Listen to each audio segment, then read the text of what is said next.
Reading in bed.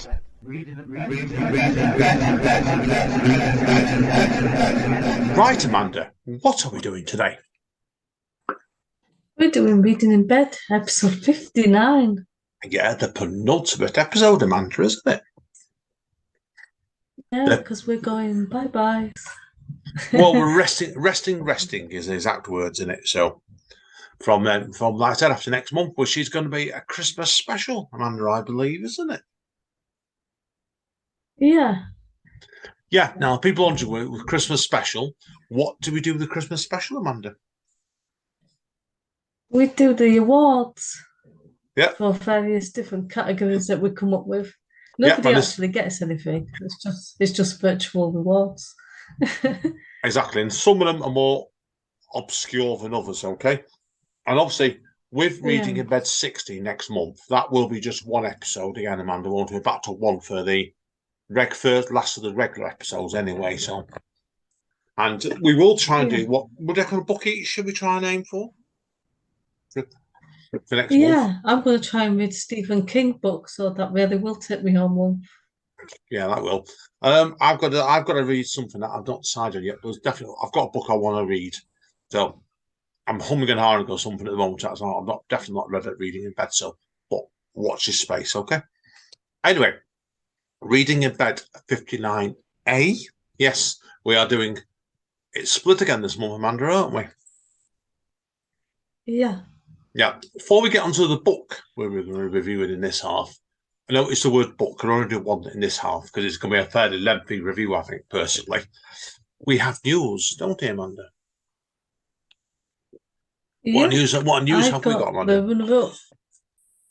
I was Yes. the runner-up in Hannah Kate's bookshelf. She does the 3-minute scares every year.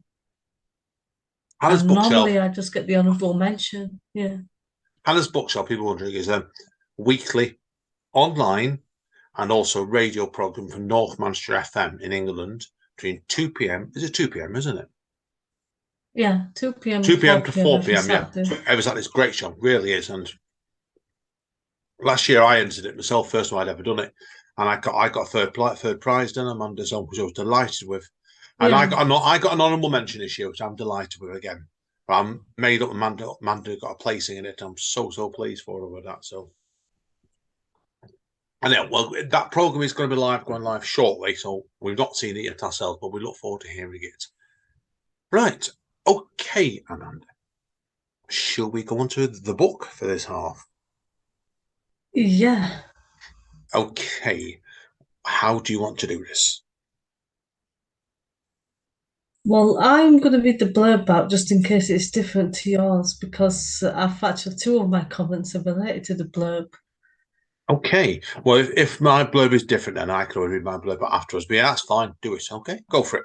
Yeah, the book's called Dracula's Child by J.S. Barnes, and the blurb is: It has been some years since Jonathan and Mina Harker survived their ordeal in Transylvania and vanquishing Count Dracula returned to England to try and live ordinary lives. But shadows linger long in this world of blood feud and superstition, and the older their son Quincy gets, the deeper the shadows that lengthen at the heart of the Harkers' marriage. Jonathan has turned back to drink. Mina finds herself isolated after the confines of her own family. Quincy himself struggles to live up to a family of such high renown, and when a gathering of old friends leads to unexpected tragedy, their very particular wounds in the heart of the Harker's marriage are about to be exposed. There is a darkness both within the marriage and without, for while Jonathan and Mina wrestle with the right way to raise their child, while still recovering from the past traumas of their past lives, their new evil is arising on the continent. A naturalist is bringing a new species of bat back to London. Two English gentlemen on their separate tours of the continent find a strange love for each other and stumble into a calamity far worse than ever as imagined. And the vestiges of something thought long ago forgotten is finally beginning to stir. That's the same blurb as I've got. People wondering as well. Now, we are going to be honest, this man, before we start. We didn't like this book, did we, Amanda? Straight away before we No, start. that's soon going to become obvious anyway, Yeah, even it will. without pointing it out. It will. Now, I'm going to be frank for Istad. I've got no positive comments on this book at all. I believe Amanda has, so I'm going to let Amanda say what she likes now. Okay, so for me, I listened on the audio book, so I had it read to me. I didn't make a note of who the narrator was. There was quite a few narrators actually, and I think they did a Hmm. pretty decent job of telling the story. It's just they just had the story to work with, and it wasn't very good. Now we But at have to least I make. think I think they added something to it. But Now they're not miracle workers. we have to start, don't we? The book itself in length was 566 pages. I seem to recall, wasn't it? Yeah, And I have to ask you, if you listened to on the audio version, what was that about? 11 hours? something like that. It felt like much longer.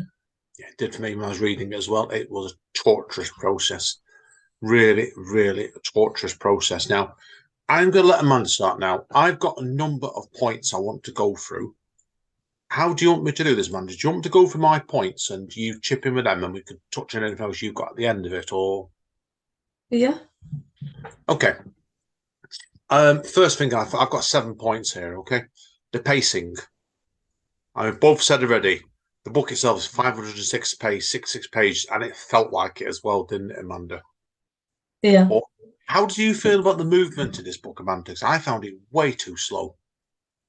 Yeah, I know like eventually like all the different pieces come together, but it just seemed to take forever to get to that point and it was just a bit of an anticlimax. It took so long and then it was over pretty quickly and with the audiobook version I didn't even understand what exactly had happened. I had an idea, but I think Hmm. it sort of skimmed through it a bit too fast, Yeah, considering how much there was building up to it.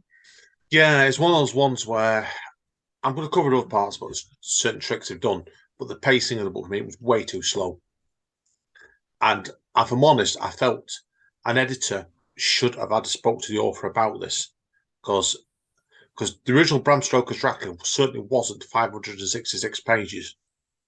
But half of that.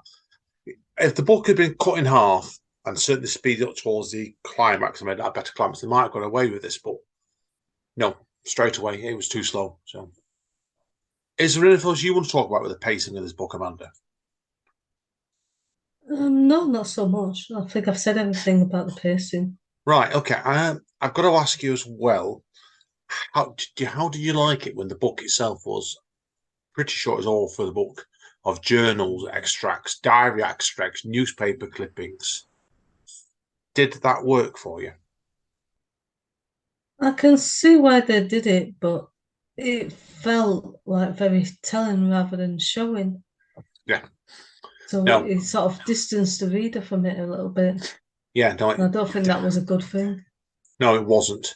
I'd I'm reading at the moment a proper diaries book actually by a French erotic writer actually.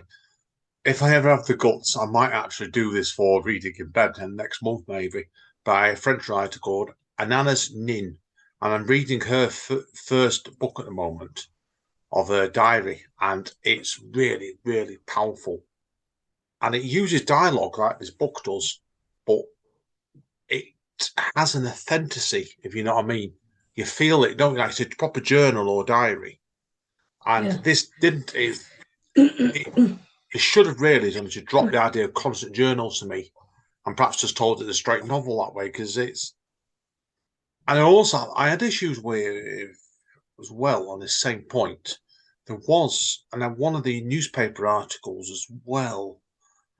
Oh, I wrote it down. But one of the newspaper articles came reasonably early in the book, and it happened again where it didn't feel like what an early 20th century style in the newspaper journalism. I've studied it. It felt like it was they were trying to do a pasture on it and didn't succeed. Does that make sense? I think for me, because I was listening to the audio version, Mm, the narrators for each separate part I think they did a good job of making it feel like it was in the past, but I can't speak about the Kindle version because I didn't read it on Kindle. Yeah, well, I suspect you probably would have enjoyed it anyway. I Anymore, didn't so enjoy it much on the audio version. exactly, exactly. Now, I want to ask you about a couple of the characters, okay? And then like I said, there's plenty I want to ask you about as well, okay? The rest of my points are on Yeah, the characters, okay? I was a bit disturbed by, and they wrote this in a very old-fashioned way, and it's a dodgy area, and some of the use of some of the women characters in it. Because I was a bit worried about the character of Sarah Ann Dowell, who was wrote very yeah. worriedly. Because this felt to me, you can tell it was wrote by a male character by the way too many male characters who was number were double her age were desiring her. And then Yeah. like they had the son Quincy who was staring at her, and that was like I couldn't have seen a child at that age doing that sort of thing. So, and I was a bit, you know what I mean, ill at ease in that because I felt myself, I wasn't sure if the writer had a really good grip on female characters in the book. So I'm going to have to ask you this as a lady. Yeah, but as a slight spoiler, it turns out that Quincy's like a vessel for Dracula. So when he's staring at Sarah and Dowell, it's like, is it really him staring at her, or is it Dracula staring at her through his eyes? Yeah, that's it's a point, isn't it? But you know what I mean? It's still, I was a bit ill at ease on it in places in that section. I kind of guessed it was coming that way, but I just found the full thing in places. I didn't think he had really good grips of female characters sometimes. That was the problem. That's the next point, and then that's this is how good we are Yeah, here. but I think in those days as well, I think females just well wasn't treated very well. I mean, I won't say they're treated that great now, but it was probably worse being a woman back in those days than it is now. Yeah, yeah, no. So it's a fair point. It's just you're trying to do a book sequel to an established favourite like that. Is what level do you go? Do you do like what this book tried to do? What would have been a direct sequel, but you're looking at the way writing's moved on since then. It's a real tricky area, if you know what I mean. So, Yeah. um, one of the characters that came into it, I struggled with. Is it? Oh, and I'm no good at pronunciation here. Is it? I spell it Ileana. Alania, is it? Sounds about right, yeah.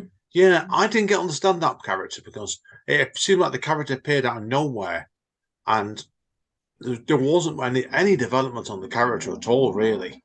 I like it. We understood the motive was to help bring back Dracula, but then it seems very unclear at best and massively undeveloped. Was this the Transylvanian woman or Yes, it vampire that was. was helping Yes, Dracula? Yeah. yes, that's the one. Yeah, I found that a bit. You know what I mean? A bit was as confused me that part. To be honest with you, that's why. So, but then like it's what was there any of the other characters, Amanda, that really stood out to you in this book that you want to talk about? Because I've got a few more I could ask questions about. No, I would have liked to see more of Van Helsing, but he dies pretty early on in the book. Spoiler, yeah, Sorry. yeah, he does, and it. I wouldn't It's, recommend reading it anyway, so don't even bother. I know. I love, to be honest, in the original Dracula, Van Helsing was great, really decent character. But this is like, I didn't like the way they basically washed him out of the book because they dragged his death scene out over about what 60 pages, 70 pages, was it? Probably even Yeah, more. but you didn't really see much of him, did you? Or like get to see him as a person. No, and that's there's a missed opportunity that one, really, John. I really felt it was. And what did you think to these two characters, Maurice Hallam and Gabriel Shon? This was the gay couple where there was an older guy and a much younger guy. That's the ones, yeah. I didn't get that. Didn't like those characters at all, to be honest, and it felt a bit woke in places to me, if I'm honest.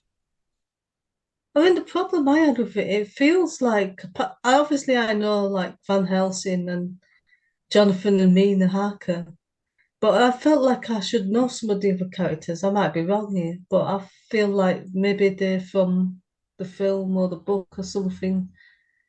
But obviously I'm not geeky enough to really know like the small minor characters. But it felt like I was missing out a little bit.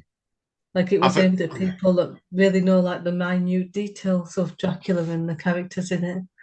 I think they were new characters, those two, to be honest. Yeah. The son certainly was. That's why now the character I've Oh talked yeah, about the before. son's new. Yeah, Yeah.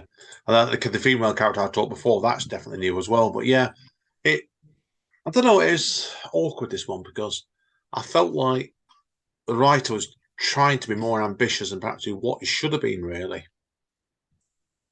What do you think? I think it could have just been any vampire story, and they've just sort of put the name Dracula into it, but it didn't feel like Dracula. It just felt like just another vampire story. Yeah, yeah, really. It didn't I was really surprised at this. You think the publisher would have had to go to the Stoker estate for this because I know they do to keep the copyright for this book. And I'm kind of surprised in some ways that the Stoker estate agreed to this book actually coming out.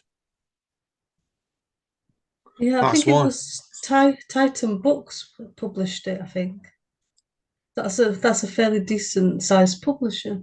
Yeah, certainly not a small publisher at all. And it was like it's worrying really, John. They actually agreed to put something out on it, so that's why.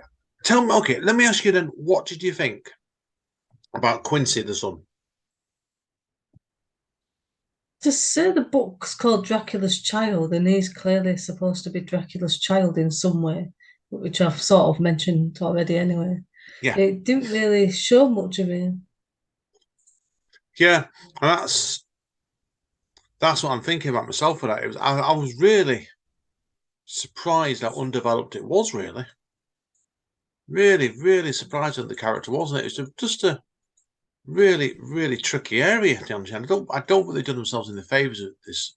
Quite a few things in this one at all, and that's one of them. So, well, again, who are but we to judge Amanda, aren't we on it? So, as Yeah. I would say with that. So yeah, it's just I found it a really tricky one, really tricky one to be honest with you. So, and is there anything else specifically you want to touch on with this book? A couple of things about the blurb Hmm. where it mentions about Jonathan turning back to drink. And it's like, I don't remember Jonathan Harker having a drink problem. And I went as far as Googling it and I couldn't find anything to confirm it.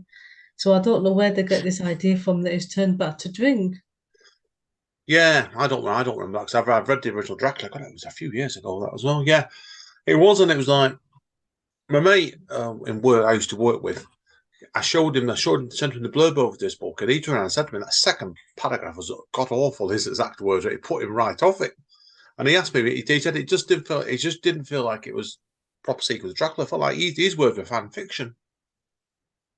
Yeah. And then the other thing as well in the blurb, where it talks about the trauma from the past lives.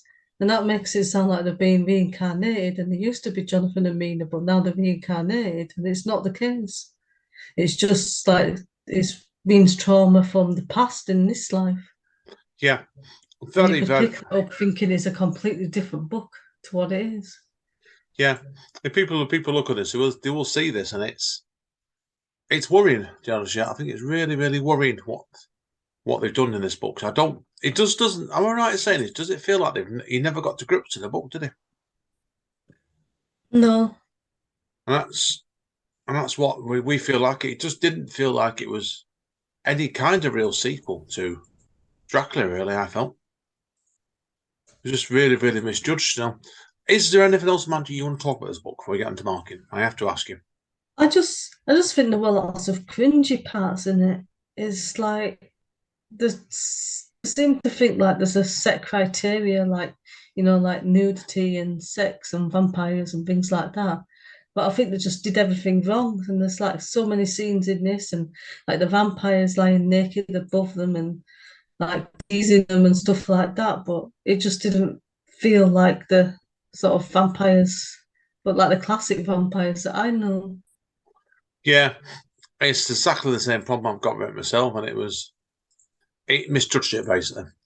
It really misjudged its book in navigating every level. I have to be honest. What's bizarre is, did you go and look at any of the reviews in this book, Amanda, on Goodreads? No. I did, and there was loads of them giving it 8, 9, 10 out of 10. And I was just sat there thinking, I thought, so you do wonder sometimes, are we reading the same book as them? Yeah. It makes you wonder if they're all the Twilight fans or Yeah, definitely that one is like I love vampire stuff, and my favourite vampire film is Nosferatu. And I don't think you've ever seen that yet, Amanda, have you? The original Nosferatu. No. It's fantastic. There was a It's vampire series that was quite modern that I used to read the books of, and I've forgotten what it's called now. But that was quite a grown-up series. And like it did have sex in it, but it wasn't all about sex. hmm, I'll, yeah. I'll have to look that up because I've forgotten what it's called now. No, it's fair face like it's you do wonder sometimes, don't you? Like it's when you're looking at stuff like that, it's you wonder if you and it's like it's not, I just found it was just incredibly misjudged. Really, really misjudged it was. So now I've got to ask you, Anderson, I've covered all my points. Is there anything else you need to go through with this from your side? Just a slight spoiler at the end, and that Hmm. really didn't work for me, and I just like wanted to throw my Kindle against the wall, but I'm not rich, so I can't afford a new Kindle. Hmm, what was that then? And it turns out right at the end that Mina's been turned into a vampire, but she's trying to behave, and she's only drinking blood from Jonathan. Oh God. Yeah, I forgot about that. Says it all, doesn't it? I'd completely forgotten about that, and I'm oh dear, dear, dear, that's awful.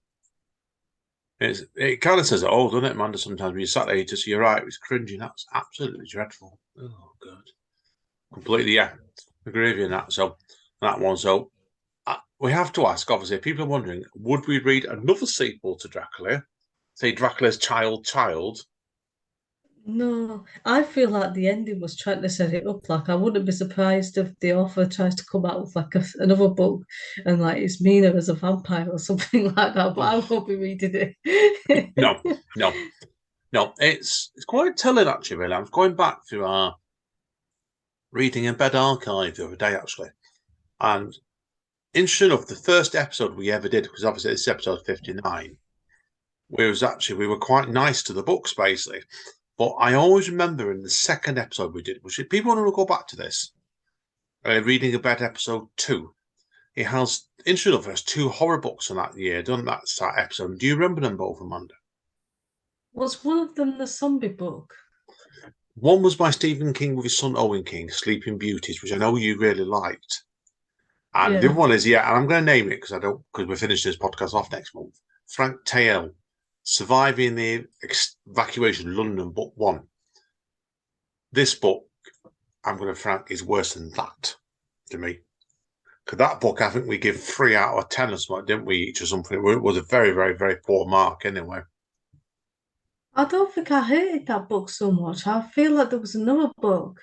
I've got the name Keith in my head, and I feel like there was another book by it's not a zombie book by somebody called Keith. I've forgotten his surname, and I think I hated Uh, that one. I'm just going to flick back through them now and have a quick look.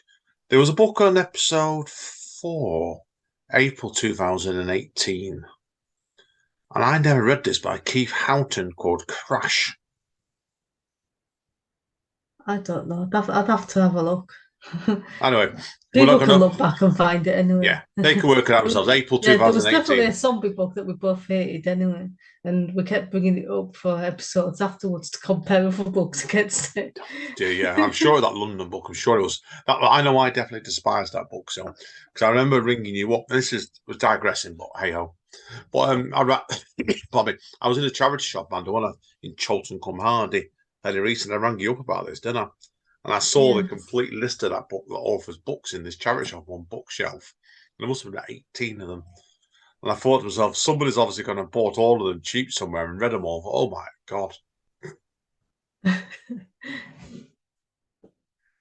But anyway, right, so we better get on to marking, Amanda, hadn't we? So, Yeah. okay. What mark are you giving us out of 10? Okay, so I'm gonna give it a 10 out of 10. No, just kidding. What, minus or 10 out of 10? I'm giving it a 2. Yeah, it's the same, to be honest. Yeah. I don't think, I know you've done it, we have done worse before now because people who can backtrack themselves, I can't remember which one it was. You seem to think we did a podcast once where we both marked a book 0 out of 10. Yeah, I can't remember what the book was, but I definitely remember us marking something 0. I remember there was another one where you can find this way easy enough, where Amanda actually declined to name the book. Yeah, and I got about 16 pages into it, and I had about half an hour worth of stuff to talk about. I think you had to shut me up, didn't Zip. you? So anyway, well, like I said, guys, the combined mark is 4 out of 20. So this is not a recommendation for reading in bed, unfortunately. Part 2, which we will record next and be out in a couple of weeks' time, we will wait and see, won't we? So, and we've not decided on the order yet, so I'm going to nominate Amanda. You're next. Dun, So dun, dun. Amanda will be reviewing her solo book on 59B. Yeah, in 2 weeks' time, okay? Right, Amanda, we better wrap up this first part, hadn't we? Yeah. Say bye. Bye, everyone. Ciao, ciao, guys. See you later. Reading in bed. Reading in bed. Reading in bed. Reading in bed.